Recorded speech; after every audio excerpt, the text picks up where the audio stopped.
तेरी ये जुर्रत, मुझे रोका कैसे है तूने? साहब आप अंदर नहीं जा सकते। क्यों? आप 1 घंटा लेट आए हो और इस ऑफिस का असूल है कि जो लेट आएगा वो अंदर नहीं जाएगा। मैं इस ऑफिस का मैनेजर हूँ, मुझे रूल सिखाएगा? हट। मैनेजर हो या गार्ड हो, रूल सबके लिए एक है। तू मुझे रूल सिखाएगा? इतनी औकात तेरी? वाह साहब वाह, अपनी बारी आई तो औकात की बात करते हैं। मैं आपको याद दिलाता हूँ कि औकात किसकी और क्या होती है। क्या मतलब? याद है साहब, पिछले महीने एक दिन सिर्फ 5 मिनट लेट आया था। आपको बताया भी था कि बच्चे को डॉक्टर के पास लेके गया था। आपने मेरी एक नहीं सुनी, आपने मेरी गैर हाजिरी लगाई और उस दिन की मेरी सैलरी भी कटी। और आपने उस दिन मुझसे वो काम करवाए जो मेरी ड्यूटी में शामिल भी नहीं थे साहब। और आपने कहा था कि ऑफिस के रूल होते हैं और रूल सबके लिए एक है।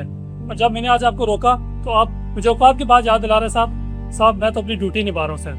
बड़ी जुबान चल रही है तेरी, तू ऐसे नहीं समझेगा। अभी बॉस को कॉल करता हूँ। जी जी जरूर, अभी कॉल करें। हाँ अहमद। सर ये बदतमीजी कर रहा है, मुझे अंदर नहीं जाने दे रहा। क्यों सही, क्यों बदतमीजी कर रहे हो? सर मैं तो वही कर रहा हूँ जो आपने मुझसे कहा था। हाँ, इसने जो रवैया आज तुम्हारे साथ रखा है ये मेरे कहने पे ही रखा है।